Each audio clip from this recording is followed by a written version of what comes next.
வணக்கம் மக்களே! இன்னைக்கு ஃபியூஷன் ஃபினான்ஸ் ரைட்ஸ் இஷ்யூ பத்தி பார்க்கலாம். முதல்ல ரைட்ஸ் இஷ்யூன்னா என்னன்னா, ஒரு கம்பெனி நிதி திரட்டுறதுக்காக அவங்க ஷேர் ஹோல்டர்ஸ்க்கு வந்து கூடுதலா சில ஷேர்ஸ வந்து டிஸ்கவுண்ட் பிரைஸ்ல குடுப்பாங்க. ஷேர் ஹோல்டர்ஸ் சில விஷயங்கள செய்யணும். ரைட்ஸ் இஷ்யூ அனௌன்ஸ் பண்ணியிருந்தாங்கன்னா, இல்லன்னா வந்து ஷேர் ஹோல்டர்ஸ்க்கு நஷ்டம் அடையறதுக்கான வாய்ப்புகள் இருக்கு. ரைட்ஸ் இஷ்யூன்னா என்ன? Fully paid, partly paid rights இஷ்யூன்னா என்னன்னு வேறொரு காணொளியில விளக்கமா வீடியோ போட்டிருக்கேன். விருப்பம் இருக்கவங்க டிஸ்கிரிப்ஷன்ல லிங்க் தரேன். கிளிக் பண்ணி பார்த்துக்கலாம். இப்போ ஃபியூஷன் ஃபினான்ஸ பத்தி பார்த்துடலாம். இது வந்து என்பிஎஃப்சி மைக்ரோ ஃபினான்ஸ் இன்ஸ்டிடியூட். இது 2010ல வந்து ஸ்டார்ட் பண்ண நிறுவனம். இது வந்து மோஸ்ட்லி வந்து விமன்க்காக ரூரல் அண்ட் செமி அர்பன் விமன்க்காக ஃபினான்ஸ் லெண்ட் பண்ற நிறுவனம் இது.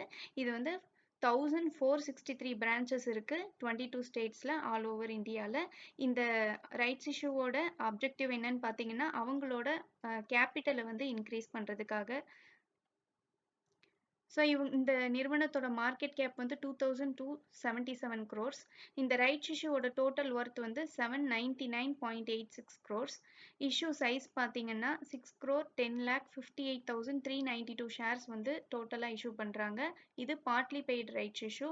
அப்படின்னா வந்து 50% ஆஃப் அமௌண்ட்டை வந்து ஸ்டார்டிங்லேயும் அதுக்கப்புறம் வந்து ஃபர்தரா 1 or 2 கால்ஸ் வந்து கொடுப்பாங்க. ஸோ அப்போ வந்து ரிமைனிங் அமௌண்ட்டை வந்து பே பண்ணணும். இதுக்கான ரெக்கார்ட் டேட் பார்த்தீங்கன்னா 4th ஏப்ரல். அப்படின்னா வந்து 3rd ஏப்ரல் அன்னைக்கு யாரெல்லாம் ஷேர்ஸ் வச்சிருக்காங்களோ அவங்க தான் வந்து எலிஜிபிள் ஷேர் ஹோல்டர்ஸ் ஆகுறாங்க ரைட்ஸ் இஷ்யூக்கு.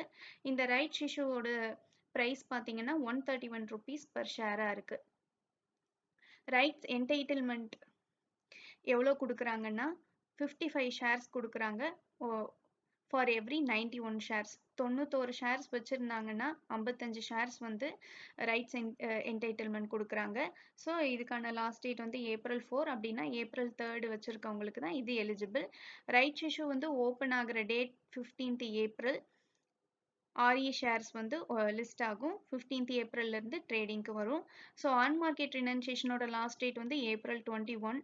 அப்படின்னா வந்து ஷேர் ஹோல்டர்ஸ் ஒருவேளை வந்து இந்த ரைட்ஸ் அவங்க வந்து அப்ளை பண்ண விரும்பலைன்னா அவங்க இந்த ஆன் மார்க்கெட் ப்ரைஸ்க்கே வந்து RE ஷேர்ஸை வித்துடலாம். அதுக்கு விற்கிறதுக்கான லாஸ்ட் டேட் வந்து 21st ஏப்ரல்.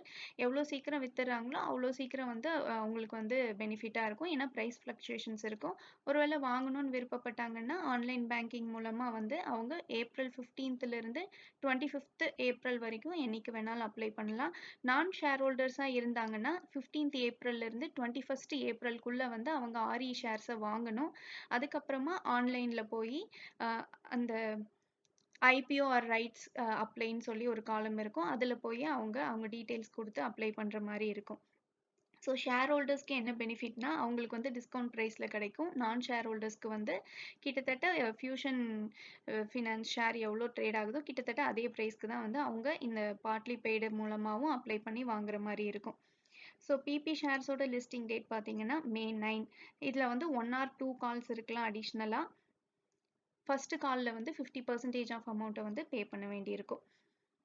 இது வந்து இவங்களோட ரெஜிஸ்டர் பார்த்தீங்கன்னா லிங்க் டைம். அந்த லிங்க்ல போயும் டிமேட் அக்கௌண்ட் டீட்டெயில்ஸை கொடுத்து அங்கேயும் வந்து ரைட்ஸ் இஷ்யூக்கு அப்ளை பண்ணிக்கலாம். நன்றி மக்களே! இந்த காணொளி உங்களுக்கு பயனுள்ளதாக அமைஞ்சிருந்தா இந்த சேனலுக்கு சப்ஸ்கிரைப் பண்ணுங்க.